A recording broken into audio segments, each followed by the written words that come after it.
안녕하세요. 생활에 도움이 되는 채널 이것도알입니다. 오늘 말할 얘기는 실패하기. 사람은 살면서 내 생각대로 일이 안 되는 경우가 많아요. 그런 경우를 실패라고 하죠. 사람이 하는 일마다 전부 성공할 수는 없기 때문입니다.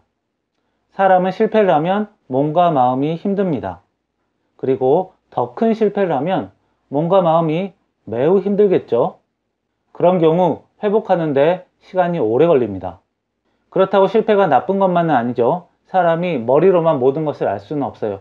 직접 경험해 보는 것이 필요하니까요. 라면을 끓이기 위해서는 라면을 끓이는 방법에 대해 머리로 알고 있어야 돼요. 그런데 직접 끓여보는 것이 훨씬 더 중요합니다.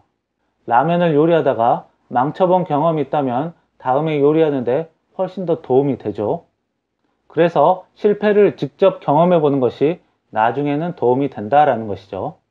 사람이 살아가는데 실패가 결국 필요합니다. 그런데 이왕이면 적은 실패를 해서 몸과 마음이 조금만 힘든 것이 좋겠죠. 우리가 마트에서 물건을 골라 담듯이 실패를 자기가 직접 골라 담지는 못합니다. 내 계획대로 내 생각대로 일이 된 경우를 성공, 내 계획대로 내 생각대로 일이 안 된 경우를 실패. 내가 내 일의 결과를 마음대로 정할 수 없기 때문에 성공과 실패는 내가 마음대로 골라 담을 수가 없어요. 예를 들어서 어떤 도둑이 도둑질을 해서 돈을 벌었어요. 그런데 얼마 되지 않아 경찰에 잡혀서 감옥에 갔습니다. 그 도둑이 도둑질을 해서 돈을 번 것은 계획대로 된 것이죠. 성공입니다. 그러나 그 다음에 경찰에 잡혀서 감옥에 간 것은 계획대로 된 것이 아니죠. 이것은 실패입니다. 이런 상황을 사람마다 다르게 볼 수가 있어요. 처음에 도둑질이 성공할 때는 나쁘지만 어려운 일을 해냈구나. 대단한데? 나는 저렇게 어려운 도둑질은 못할 것 같아. 이렇게 내 일처럼 생각할 수가 있습니다. 그러나 나중에 감옥에 간 경우에는 나쁜 짓을 했으니까 감옥에 가는 것은 당연해. 이렇게 생각할 수가 있죠.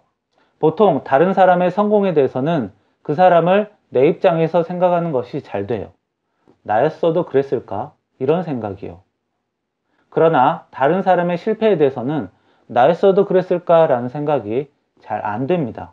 다른 사람의 실패를 보고 그 실패한 사람에게 나를 집어넣는 것은 값싸게 실패를 해보는 방법입니다. 감옥 간 도둑을 보고 저 도둑은 당연히 감옥 가는 거 아니야? 이렇게 생각하면 나에게 남는 것이 아무것도 없어요.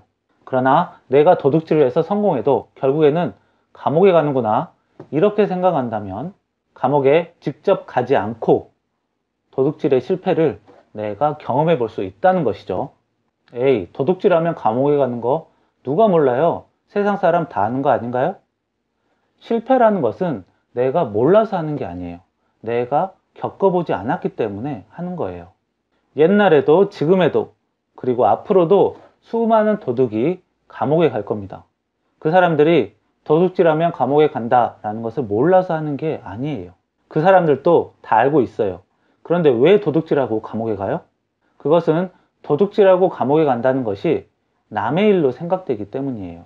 다른 사람은 도둑질하고 감옥에 가도 나는 도둑질해도 감옥에 안 간다. 이렇게 생각하기 때문이죠. 어떤 사람이 도둑질을 하고 감옥에 간 것이 다른 사람이 이런 일이 있었다더라. 남일로 생각하는 것과 나도 정신 똑바로 차리지 않으면 나도 감옥에 갈 수 있겠구나. 내 일로 생각하는 것은 완전히 다릅니다. 남일로 생각한 사람은 그 사람의 실패를 나에게 가져오지 않았기 때문에 아직 도둑질의 실패를 모르는 거예요. 그 사람의 실패를 나의 일로 생각해야만 도둑질의 실패가 진정한 내 것, 내 실패가 되는 거예요. 상대방의 성공을 보고 내 일처럼 생각하고 그 사람을 따라가려고 하는 것은 부담이 적어요. 그러나 상대방의 실패를 보고 내 일처럼 생각하는 것은 부담이 굉장히 큽니다. 누가 자신을 사기꾼, 폭력배, 살인자 이런 실패한 사람에게 넣고 싶겠어요? 싫죠. 그런데 그 사람들이 태어날 때부터 실패한 사람인가요? 사람은 누구나 실패한 사람이 될 수가 있어요. 그래서 사람은 항상 자신을 살펴보고 조심할 줄 알아야 합니다. 자신을 살펴보는 방법으로 실패한 사람에게 자신을 넣어보는 방법을 제가 제안을 하는 거죠. 이런 방법을 몇 번 하다 보면 나도 저 사람들과 그렇게 크게 다른 것은 아니구나 이런 생각이 들 거예요. 그렇게 되면 자기 자신에 대해 더 살펴보고 더 조심하게 생활할 수 있는 거죠. 사람이 실패를 경험하려면 보통 비싼 값을 줘야 됩니다. 그러나 값싸게 실패를 경험하려면 이 정도는 할 줄 알아야 돼요. 내가 직접 도둑질하고 감옥에 가서 실패를 겪는 것보다 내 머릿속에서 잠깐 도둑이 되어보는 것으로 끝나는 것이 훨씬 이득 아닌가요? 사람이 살면서 발전하고 나아지는 것 굉장히 중요합니다. 그러나 심각하게 망하지 않는 것도 굉장히 중요해요. 우리가 뉴스를 보고 나쁜 사람의 소식을 들었을 때 저 사람은 평생 감옥에 있어야만 한다, 이런 얘기를 하는 것보다 나도 조심해야겠구나, 이렇게 생각하는 것이 좋다는 것입니다. 사람은 다른 사람의 실패를 봐도 내가 그 실패를 그대로 따라하는 경우가 생각보다 많아요. 여러분은 그런 실패가 줄어들길 바랍니다.